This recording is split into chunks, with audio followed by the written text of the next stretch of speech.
Welcome to the Lens of History. You are with Luke Herbert, speaking with special guests and placing the microscope on current and historical events.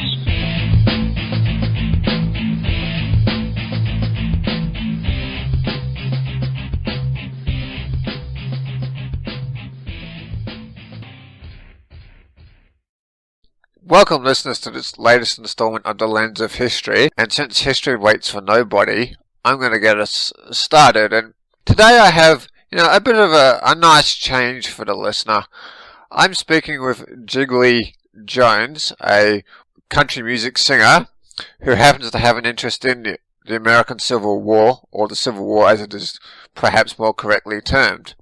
So how are you doing today? I'm doing great. How you doing, Luke? I'm doing well, and I've actually been quite looking forward to this interview because of the change in flavour that it offers.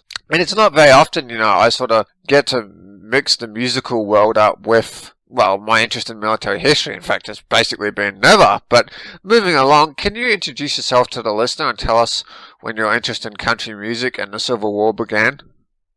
Well, I'm a singer-songwriter. I go by the name of Jiggley Jones. Jiggly is actually a real nickname I've had for probably 20 years, so it's nothing new to me. People seem to like it, and in the business of music, you sort of got to catch everybody's eye and ear. So, I stuck with my nickname being the name Brian, which is my normal name, isn't very memorable. So, I'm a folk, rock, alternative country singer-songwriter from Eastern Pennsylvania in the United States. I'm with Le Mans Records out of Nashville and the MTS Management Group out of Western Pennsylvania. And when did your interest in the American Civil War start? I can remember being curious about it way back in maybe fourth grade. Every year it escalated from there, I would say. But, initially my one memory of asking a teacher about, the Confederate flag or something, it sparked my interest in the whole thing. But, ever since then, I've been an avid follower, reader. I've got thousands of dollars of books. I've been to numerous battlefields. I live about 2 hours from Gettysburg, so I go up there at least once a year, do some camping and hang out. So I've been there a million times. And have you performed at Gettysburg or any of the other sites of the battles, where the battles in the Civil War took place? Ironically, yes. As a matter of fact, this Saturday, I'll be up there for the second time this year, or actually in the last year. They have a semi-annual children's cancer benefit up there where they have like 150 bands playing in like 10 different venues throughout the weekend. It's called Gettysburg Rocks. And I happen to be playing in a bar that's sitting right on top of Hers Ridge, which is basically where the first day of the battle began. So I'm going to be sitting there playing music probably within 100 yards of where the first shot of the battle was fired. So how ironic is that? Oh, it was certainly been an interesting twist. And I just want to focus on your music career just for a moment. What are your plans for your future as a recording artist? Well, I've got 2 EPs out, and the Struggle, A Tunnel of Light, which is the current one, has another good year in it or so of promotion and things. And during that period of time, I'm going to be recording a full album. I'm going to take my time and do that and probably release that in about a year, maybe a year and a few months next spring. So I'm really looking forward to that because the creative side of all this is what I'm all about. So it's going to be a really cool year in the studio. And just speaking of your creative side, has your personal interest in the Civil War influenced your songwriting at all? I would say not necessarily. The only tie-in that I could come up with is that the hat I wear when I perform live is the pork pie hat. And I actually bought that up in Gettysburg. It's a reenactor's type of hat, and I think both sides use them, mostly the Confederate, but probably more of the Union Western Theater troops wore them once in a while. But as far as the writing part of it, I would say no. I mean, other than things I've learned as I've read that are in my subconscious, maybe, there's no direct connection. Yeah, one thing I would say to the listener, I can connect with taking an interest in military history from a young age. whereby you first took an interest in the Civil War in 4th grade. I was about 8 years old when I first took an interest in World War II and started reading about the conflict. So, I can very much identify with that, and I'm sure some of the listeners will as well. And while we're sort of speaking with identifying with stuff, can you tell us about some of the charities that you actively support? Well, I'm involved in this thing called Bright Star International, for one thing. They're not really a charity, but they put artists with different charities. In other words, they use the artist's name to draw attention to each charity. And, most of the things I'm involved with are dealing with kids. I have 3 kids of my own, and underprivileged kids, things like that. So, I really have a soft heart for that kind of thing.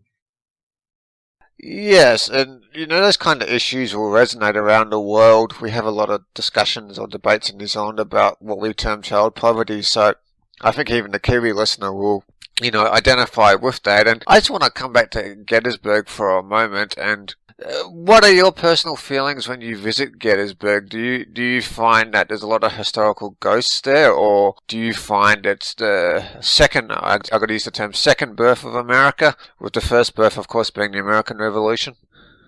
Oh, absolutely. I mean, I'm so lucky to be able to travel, to have the availability to get there anytime I want, basically. It's just an awesome place. Obviously the turning point in the war. It's definitely the most commercialized. I've been to numerous battlefields, and nothing even comes close to the different things that you can do while you're up there. Even if you're not a big Civil War buff or whatever, it's just a great place to go. It has a spiritual connectivity to it, especially if you are someone who studies the war. It's just so accessible, and there's just so many different avenues you can take when you're up there that really satisfy your curiosities and things. So. And just shifting away from the American Civil War, can you tell us about some of your upcoming concerts and other appearances that are taking place? Well, actually, I'm playing tomorrow night here in Philadelphia. It's an area called South Street, which is like the happening area if you want to go see music. A place called the Second State Lounge, which, there you go, there's something historical for you. Being Pennsylvania was the second state put into the Union.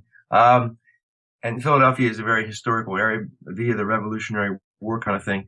Like I said, Saturday I'll be in Gettysburg, which is another historical area, obviously. And that's for the Gettysburg Rocks benefit for children's cancer research, which is done at the Hershey Medical Center here in Pennsylvania.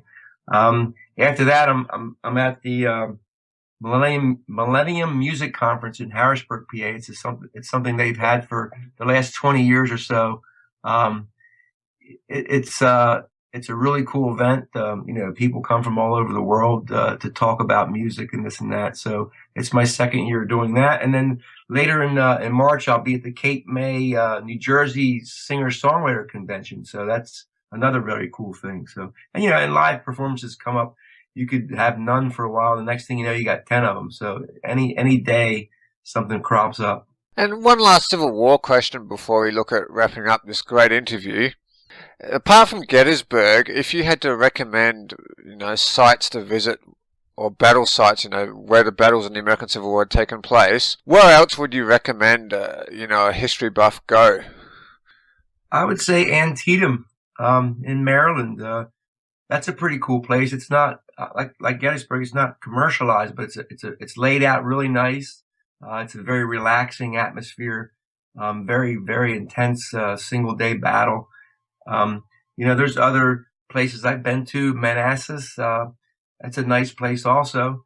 Fredericksburg is a great town to visit, and there's like 4 major battlefields right in that area. So, it's, I haven't been to Shiloh in Tennessee. That's my goal in life. My bucket list is to get there, eventually. So, I would say Antietam would be my second choice next to Gettysburg. And just before we leave the topic of, would-be battle sites, at Shiloh, is the tree that Grant and Sherman sat under still there? I'm not sure. I haven't been there. I imagine it is. I hope it is. I hope it is too, just for historical value. Can you tell the listener how they can find you on social media, your website address, and where they can purchase your music? You can do everything in one place, and that's jigglyjones.com. I have everything on there as far as social media links and iTunes links and, anything you need to know about me is on there, including live performances and stuff. So jigglyjones.com is the easiest. It's like the one-stop shopping spot. Well, thank you very much for joining us on the couch in the Lens of History studio. Awesome. It was great. Thanks a lot. You have been listening to The Lens of History with Luke Herbert.